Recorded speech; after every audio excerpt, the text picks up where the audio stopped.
Feminism, it teaches women two conflicting things. One is that they're victims. They're constantly victims of oppression, of historic, crushing oppression of the patriarchy. And that's first. And that they're also, at the same time, superheroes. They're Miss Marvel, Captain Marvel. They can do anything. They can be an astronaut. They can do whatever the fuck you want. There's a really great, it's like a 2-minute, 3-minute video. It's called "It's Not About the Nail." And what it is it's like this couple, and they're sitting on a couch, and they're having this conversation. She says, I feel like I've got this really horrible pain in my head, and it just won't go away. And it's just, and she's just going on and yammering on and on about this pain in her head. And the guy's just sitting there, he's like looking at her, and she turns, and she's got this nail that's stuck in her head. And the guy goes, I bet if we took that nail out of your forehead, that would solve the problem. And she's like, it's not about the nail, because she's arguing from an emotionalist, a female side of the guy's the problem solver. There's a nail in your head that appears to be the source of your problem, and you probably would have a relief, and you wouldn't have that headache if we could just take that nail out of your head. And she just, it's not about the nail. And so she goes on. Ask how it got there. And yeah, exactly. So you guys never listen, but what they're doing is they're talking past one another. Right, so you've got the guy who's really the empiricist. I know how to solve your problem because of the fucking nail in your forehead, and she's like, "It's not about the nail. I want to talk about this. You men, this you listen to women, and so it goes into this sort of emotional diatribe. When really, probably the solution to the problem is just pull the nail out of your head. So how do you solve it? The thing is, if you try to solve, if you end up with the nail, but if you try to solve it, now you're mansplaining. Now you're so here's the issue, like. When you look at distribution of IQs, this is Aaron Clary who wrote about this. What you'll find is that men and women score about 100. They're on average. It's not like women are 2 or 3 points below. They're about the same. What happens is a far greater number of women score inside the first standard deviation, which is between the scores of 85 and 15. Far more men score outside that distribution, meaning the smartest humans alive are men and the dumbest humans alive are also men. Does that make sense? So we're outside wider in the distribution. Extremes are where we're at. The difference is so just consider there's like 2 chocolate cakes here. The difference is the women have this icing over their cake called emotions. And the emotion, it clouds the logic. They have the intellectual horsepower to do things like become astrophysicists. They have the ability to do that, but do they want to? And so this emotional, I don't know what to say, how to say it, but it's like maybe just estrogen. This thing that happens, it clouds their ability to do things. It's like what is Ronald Reagan said about Democrats? It's like Democrats are smart too. They just know too many things that aren't true. It's stuff like that. It's like, but what happens, where the danger comes is that when your emotions are so strong that you start believing that your emotions outweigh objective reality. Then we start getting into dangerous situations. Then you're talking to your girl, telling her not to drink and drive. When you're talking to her on the phone, but she's like, no, I did some coke, and you ever talk to somebody like that? I did some coke, so I'm good. It's like I don't think you're hearing me. And then you tell them, it's like, hey, it's funny because I've done this before. I had a friend of mine. She was like drunk as shit. She snorts some coke, and she's like, yeah, I'm sober now because I snorted coke. And so I send her the study showing you're not more sober. Really not. You just have a higher heart rate.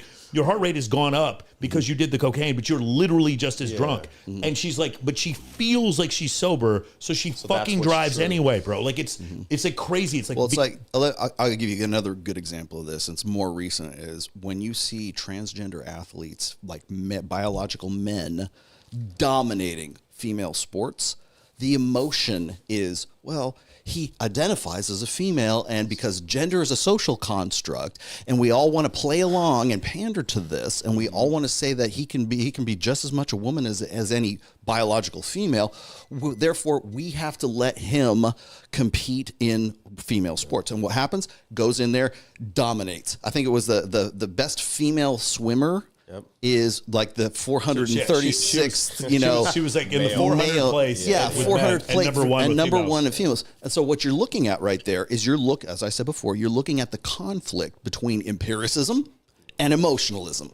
Emotionally, we want to think, oh, he identifies as being a female. He was going to go in there. He's going to do that. Zuby, by the way, has identified as a female, went in, broke the world's record for female deadlifting, promptly went back and changed his thing and went right back out. Because it was funny as hell, and it made the news because because it's emotion versus reason. And so when you see a woman who says, "Oh, women can do anything men can do, except for, I don't know, break down a door or be a firefighter, as an effective firefighter or whatever, something that needs physicality."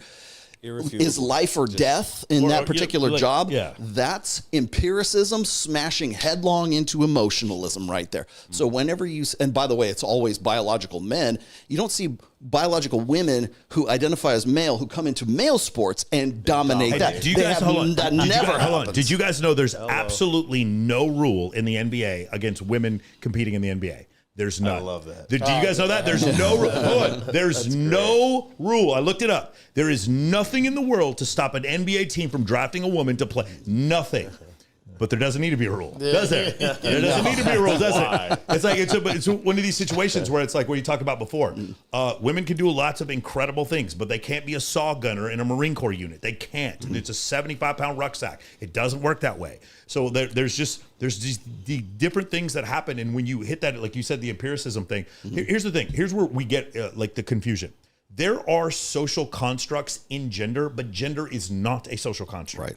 Gender has to do with the formation of the zygote. Are you XY or are you XX? That's what gender is. Now, what's happened is we're going to bastardize that word and say, well, gender is also a social construct. There are social constructs in gender, just like if I am a Muslim man, I may be more likely to have different facial hair than if I'm a Protestant man. That's a social construct that exists within a male gender, but it's a different social construct amongst different religions and different ethnicities. Okay, that's fine to have that, but that doesn't mean the entire gender is a social construct. Right. For instance, it's not a social construct that men are more interested in casual sex than women when men are more interested in casual sex than women in all cultures.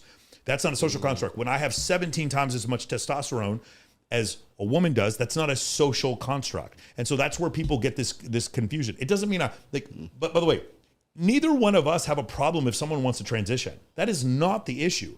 But what the issue is if I then say afterwards, hey, just want to let you know, even though you transitioned, you're still a dude. Even though you transition to a woman, you're still more likely to get prostate cancer than the biological female. Yeah. Sorry to let you know this. If I were to say that doesn't make me hateful. No, I'm not, because I was born a woman. Yeah, you know what I mean. You just don't know, but I knew. And then, by the way, but that's all fine. Like again, I fought for the First Amendment when I was in the U.S. military. If someone wants to transition, I don't have a problem with them transitioning. What I have a problem with is them telling me I'm wrong for still recognizing the fact that if we looked at a DNA sample, you're still going to come up XY. That's the problem. That's the issue. Like, I'm not hateful for telling you an objective truth, but I still if I had a family member and they were like, hey, I want you to identify me as she, her, I would do it. I actually would not have a problem with it. Okay. I would be totally cool with it. Do whatever you want. By the way, I feel the same way for the girl who makes $350,000 a month doing OnlyFans. Fuck anyone you want on your OnlyFans. But when there's a dude who wants to fuck your 23-year-old sister who hasn't been run through, instead of you, don't complain to me or say that it's misogynistic. We told you this was going to happen. If I start taking a bunch of fucking steroids and then by the time I'm 40, my kidneys give out, I don't blame the doctor.